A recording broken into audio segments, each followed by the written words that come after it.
দেখা যাক কী কী ইনগ্রিডিয়েন্টস দিয়ে রান্না করছি। সম্পূর্ণ ভিডিওটা দেখতে থাকুন। বিয়েবাড়ির স্টাইলে আজকে পাবদা রেসিপি করছি। পাবদা মাছটা আমি নুন হলুদ দিয়ে আগে থেকে হালকা ভেজে রাখিয়েছি দুপাশ।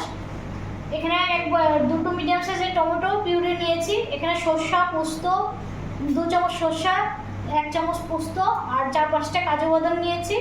আর নিয়েছি কুচানো 1 ইঞ্চ আদা, 4টে কাঁচা লঙ্কা পুরনে আর কালো জিরে নিয়েছি। রান্নাটা হবে সর্ষের তেল দিয়ে।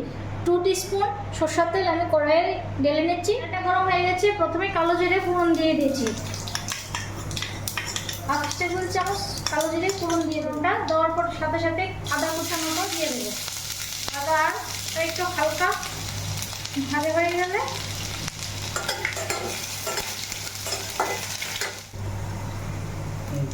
আদাটা হালকা ভাজা হয়ে গেছে। এখন টমেটো পিউরিটা দিয়ে দিচ্ছি।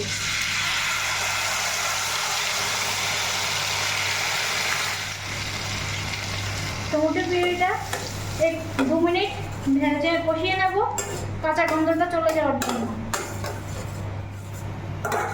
গ্যাসের ফ্লেমটা তখন একটু মিডিয়াম হাই করে নেবেন। 2 মিনিটের জন্য ভাজা হয়ে গেছে। 2 মিনিট ভেজে তেলটা সেপারেট হয়ে গেছে। এখন স্বাদ অনুযায়ী নুনটা দিয়ে দেব আর সামান্য একটু হলুদ গুঁড়ো দিয়ে দেবো। দিয়ে পোস্তটা দেবো। সরষা পোস্ত আর কাজু একসাথে যে পেস্ট করেছি এটা দিয়ে 5 মিনিট ঝোলটা ফুটিয়ে নেব।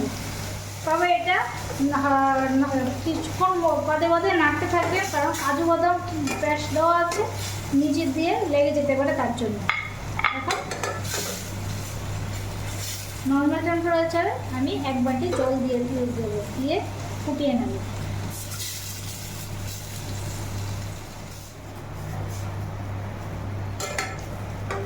ঝোলটা ফুটে গেছে।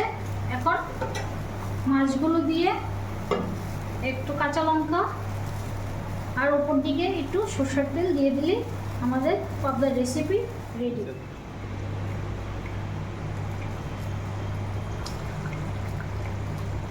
উপর দিয়ে এখন কাঁচা লঙ্কা চিড়ে দিয়ে দিলাম আর সামান্য একটু সরষের তেল দিয়ে দিলে আমাদের পাবদার রেসিপি রেডি। ব্যালেন্সের জন্য সামান্য একটু চিনি দিয়ে দেবো। আর যারা চিনি পছন্দ করেন না তারা এটা স্কিপ করে নিতে পারে।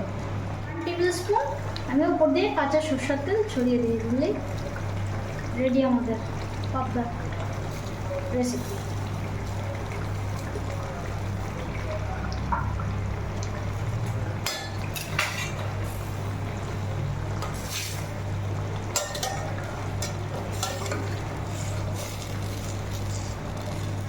এটাকে নাড়তে হবে, কারণ বেশি জোরে নাড়া যাবে না, কারণ মাছগুলো খুবই নরম থাকে।